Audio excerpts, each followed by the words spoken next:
L'équilibre de marché permet de déterminer la quantité produite, Q étoile, ainsi que le prix de marché, P étoile. Or, certains consommateurs sont disposés à payer plus que le prix de marché. De même, certains producteurs produisent à un coût inférieur au prix de marché. Donc, les deux peuvent obtenir un avantage qu'on appelle le surplus du consommateur et le surplus du producteur. Alors, les consommateurs accordent une valeur différente à la consommation d'un bien, un montant maximal qui est différent. Supposons qu'un étudiant soit prêt à payer 15 dirhams pour un cahier, alors qu'il ne paye que 12 dirhams. Donc, si c'est le cas, il réalise un surplus de 3 dirhams. Le surplus individuel du consommateur représente donc la différence entre le montant maximal qu'il est prêt à payer et le montant qu'il paye réellement.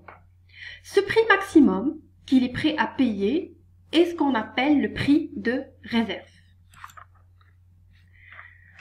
Alors, supposons qu'un consommateur est prêt à payer 29 dirhams pour un ticket de cinéma.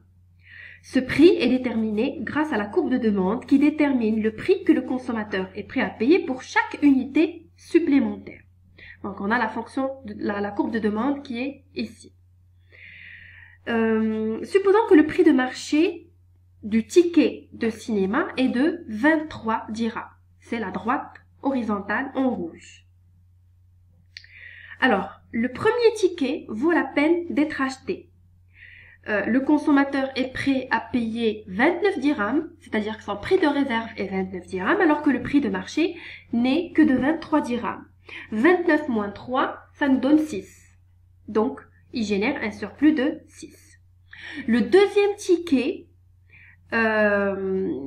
coûte 23 dirhams, alors que le consommateur est prêt à payer 28. La différence nous donne un surplus de 5. Le troisième ticket coûte 23 dirhams alors que le consommateur est prêt à payer 27 dirhams. On a un surplus de 4. Le quatrième ticket coûte 23 dirhams alors que le consommateur est prêt à payer 26 dirhams. Donc on a un surplus de 3. Le cinquième ticket coûte 23 dirhams alors que le consommateur est prêt à payer 25 dirhams. Donc il y a un surplus de 2. Et la sixième unité, le sixième ticket coûte 23 dirhams et le consommateur est prêt à payer 24. Donc, on a un surplus de 1. Alors, par contre, ce consommateur est indifférent quant à l'achat du septième ticket qui génère un surplus nul. Ça veut dire que la valeur qu'il lui accorde est inférieure à son coût. Donc, si on fait la somme pour chaque unité des surplus réalisés, donc on va faire 6 plus 5 plus 4 plus 3 plus 2 plus 1, donc on obtient un surplus de 21 dirhams. Et donc le surplus est mesuré par l'air qui est sous la courbe de demande et au-dessus de la droite de prix. Donc c'est l'air qui est assuré en vert ici. On appelle ça le surplus du consommateur.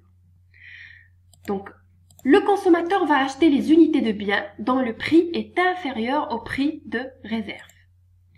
Le surplus du consommateur est la somme des écarts entre prix de réserve et prix effectivement payé pour toutes les unités. Le surplus agrégé des consommateurs n'est autre que la somme des surplus individuels de tous les consommateurs qui achètent un bien donné. Pour rappel, pour mesurer le surplus des consommateurs, c'est l'air qui est sous la courbe de demande de marché et au-dessus de la droite représentant le prix de marché. En ce qui concerne le surplus du producteur, on sait que la courbe d'offre représente le prix minimal auquel le producteur est prêt à vendre chaque unité. Donc, jusqu'au prix d'équilibre, le producteur vend chaque unité à un prix supérieur au prix minimum qu'il est prêt à accepter. Il réalise donc un surplus.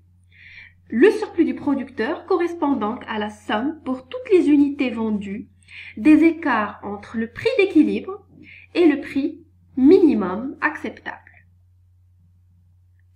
Donc on peut voir ça dans le graphique suivant. Donc on a la courbe d'offre qui est en noir, la droite de prix de marché horizontale qui est en rouge. Donc pour toutes les unités que le producteur va vendre jusqu'au prix d'équilibre, il va réaliser un surplus, c'est-à-dire la différence entre le minimum auquel il est prêt à vendre et le prix auquel il vend réellement. Donc le surplus du producteur va être la zone assurée ou bien l'aire assurée qui est en dessous de la droite de prix et en dessus de la droite d'offre. Donc de la même façon, on peut déterminer le surplus agrégé des producteurs qui est la somme des surplus individuels de tous les producteurs qui vendent un bien donné. Donc pour rappel, le surplus du producteur est mesuré par l'aire au-dessus de la courbe d'offre et en dessous de la droite représentant le prix de marché. Alors, on peut aussi déterminer un surplus collectif qui mesure le gain global, c'est-à-dire le bien-être retiré par tous les agents participants au marché. C'est la somme du surplus des consommateurs et du surplus des producteurs. Donc sur ce graphique, on regroupe les deux types de surplus. L'intersection entre la demande et l'offre nous donne le prix de marché, représenté par la droite rouge. Et donc, l'aire assurée qui est comprise entre la droite de prix et en dessous de la courbe de demande représente le surplus des consommateurs. Et l'aire assurée qui est comprise entre la droite de prix et en dessus de la droite d'offre représente le surplus du producteur. La somme des deux nous donne le surplus collectif. La somme des deux, nous donne le surplus collectif. Alors, voici une petite application pour mieux saisir la notion de surplus. On a un marché de concurrence pure et parfaite sur lequel se vend une moto à un prix P. La demande sur ce marché est représentée par la fonction QD est égale moins 2P plus 80 et la fonction d'offre globale est QO est égale 5 sur 2P moins 10. Nous souhaitons calculer le surplus des consommateurs dans la première question et le surplus des producteurs dans la seconde question. Petit rappel, pour calculer une aire, si on dispose d'un triangle ABC, la règle pour calculer l'aire du triangle est la base fois la hauteur sur 2. Donc ici, l'aire du triangle ABC va être BC qui représente la base, fois AB qui représente la hauteur, le tout divisé par 2. Alors, avant de commencer à répondre aux questions, il est important de déterminer le point d'équilibre. Pourquoi? Parce que le surplus se détermine par rapport à la droite de prix de marché. On l'a vu dans le cours. Pour calculer le surplus du consommateur, on a besoin de savoir quel est le prix. Et pour calculer le surplus du producteur, on a aussi besoin de savoir quel est le prix de marché. Donc, une fois le prix déterminé, on pourra déterminer les deux types de surplus. Donc, pour déterminer l'équilibre, on égalise l'offre à la demande. Donc, la demande, c'est 5 demi-P moins 10 et l'offre, c'est moins 2P. Pardon, là, c'est l'inverse. L'offre, c'est 5 demi-P moins 10 et la demande, c'est moins 2P plus 80. Donc, en égalisant les deux, on obtient un prix qui est égal à 20. On remplace ce prix soit dans l'équation de la demande, soit dans l'équation de l'offre pour obtenir la quantité d'équilibre. Donc, on va obtenir la quantité 40.